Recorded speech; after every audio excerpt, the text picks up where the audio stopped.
ሰላም እንግዲህ ጋይስ ዛሬ በአበረ ቪዲዮዎች ተመልሼ መጥቻለሁ። ውድ የበሪቱብ ቻናል ቤተሰቦቼ እንግዲህ ዛሬ ፋፍሽ ባለ ቪዲዮ ተመልሼ መጥቻለሁ።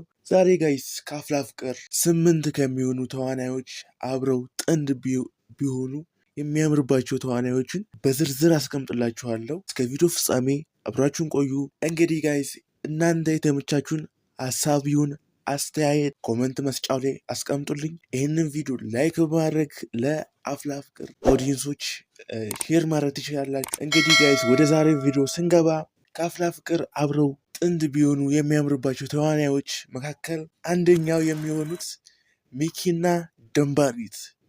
እንግዲህ ጋይስ ሚኪና ደንባሪት አብረው ቢሆኑ እኔ በጣም ነው ደስ የሚለኝ፣ በጣም ነው የሚያምርባቸው እና እንደዚህ ነው ጋይስ፣ በጣም ነው የሚያምርባቸው። ሚኪና ደንባሪ አብረው ቢሆኑ በጣም ጸዴ ነው። እሺ ጋይስ በሁለተኛ ደረጃነት ደግሞ ያስቀመጥኩላችሁ አቡሻና ሄለን። ጋይስ አቡሻና ሄለን ሌላ ታሪክ በቃ አይታሰብም ነው የምላችሁ። ሌላ ታሪክ ነው። ያበዱ ጥንድ ቢሆኑ የሚያብዱ ልጆች ናቸው። በቃ ያበዱ ቆንጆዎች ናቸው ጥንድ ቢሆኑ ማለት ነው። በመቀጠል ደግሞ በሶስተኛ ደረጃነት ያስቀምጥኩላችሁ ያሬድና ቤዛ። ታሪካዊ ፍቅረኛሞች ናቸው። ያሬድና ቤዛ መቼም በእውነታው ብንሄድ ጋይስ የሚለያዩ አይደሉም። በድራማው ስለሄድ ነው እንጂ በእውነታው ብንሄድ አይለያዩም ጋይስ። በትወናው ስለሄድ ነው እንጂ በእውነታው እንትን ብንለው ያሬድና ቤዛ ዘ ቤስት። እሺ ጋይስ በአራተኛ ደረጃነት ያስቀመጥኩላችሁ ብሩኬ እና ሄለን። ጋይስ ብሩኬ እና ሄለን ዘ ቤስት ተዋናዮች ናቸው። ብሩኬ እና ሄለን በጣም የሚያምርባቸው አሪፍ የሚወጣላቸው ጥንድ የሆኑ ተዋናዮች ናቸው እና ጋይስ አብረው ቢሆኑ ደግሞ በጣም ደስተኛ ነኝ እኔ። እናንተስ እንዴት ናቸው? ደስተኛ ናቸው? ደስተኛ አይደላችሁ? ኮሜንት ላይ ሀሳባችሁን አስቀምጡልኝ። እሺ ጋይስ በአምስተኛ ደረጃነት ማስቀምጥላችሁ ተዋናዮች ጥንድ ቢሆኑ የሚያምርባቸው ተዋናዮች ቅዱስና ፊዮሪ ማን እኔ ስለእነሱ ሳወራ የሆነ እምባዬ ይመጣል ነው የምላችሁ ጋይስ። እምባዬ በቃ ይመጣል። ቅዱስና ፊዮሪ ዘቤስት ተዋናዮች ናቸው። በአፍላ ፍቅር ድምቀት ናቸው። ቅዱስ በተለይ ቅዱስ ይመቸኛል። ፊዮሪ ለምን እንደሆነ አትመቸኝም ጋይስ።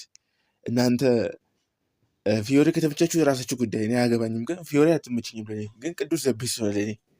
ያ አብሮ ቢሆኑ ትንሽ ካስቸገራችሁ እንግዲህ አሪፍ ነው።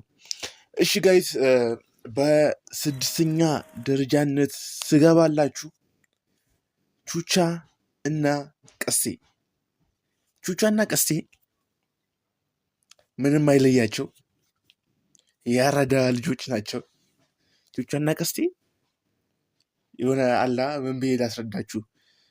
ቀስቴ በቃ ለፍቅር ሲል ስንት ነገር መስዋዕትና ከፍሏል። ብር ሳይኖረው ተቸግረው ስንት ነገር ለቹቻ አድርጉላታል። ይህም ማለት ምን ያክል እንደሚወዳት ነው የሚያሳየው ጋይስ። ቀስቴ ቹቻ ምን ያክል እንደሚወዳት ያሳያል። እና ቹቻና ቀስቴ ዘ ቤስት የአፍላ ፍቅር ድምቀት ናቸው። የአፍላ ፍቅር ተዋናዮች ድምቀት ናቸው ቹቻና ቀስቴ። እኔ በጣም ነው የምወዳቸው። ይመቻቸው።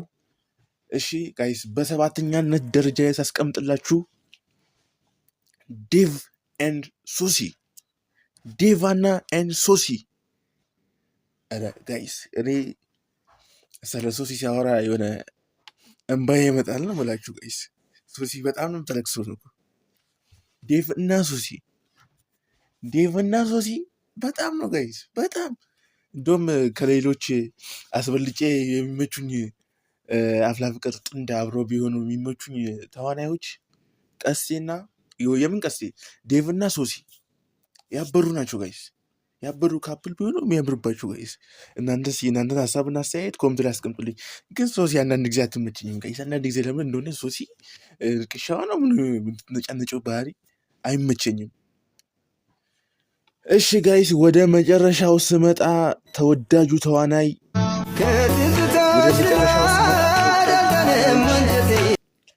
ቦቸራና ኤንድ ሄርሜላ ቦቸራና ሄርሜላ ጋይስ ቦቼና ሄርሜላ እኔ ሄርሜላ እንደ ግል አስተያየትና እንደ ግል ሀሳብ ሄርሜላ አትመቸኝም ጋይስ።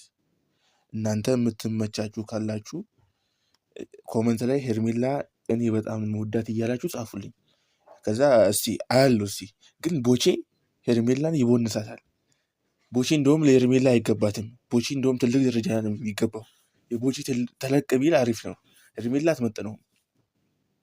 ሄርሜላ ለቦቼ ትንሽ አነስ ትላለች ጋይስ። ቦቼን ከፍ አድርገው ሌላ ቦታ ሊያሴት መጣ አሪፍ ነበር። ግን አሪፍ ናቸው፣ ያበዱ ናቸው። ግን ሄርሜላ ባህሪዋ ለቦቼ ያላት አመለካከት አሪፍ አይደለም ጋይስ። እኔ እንደኔ አስተያየት እንደኔ ኦፒኒየን አሪፍ አይደለም ጋይስ።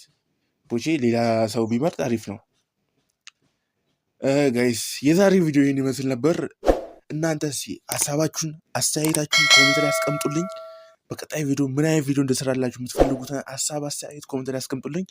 የተመቻችሁን ነገር እስኪ ኦፒኒየናችሁን ኮሜንት ላይ አስቀምጡልኝ። የዛሬ ቪዲዮ ይህን ይመስል ነበር። ይህንን ቻናል ሰብስክራይብ በማድረግ ላይክ በማድረግ መደገፍ ትችላላችሁ።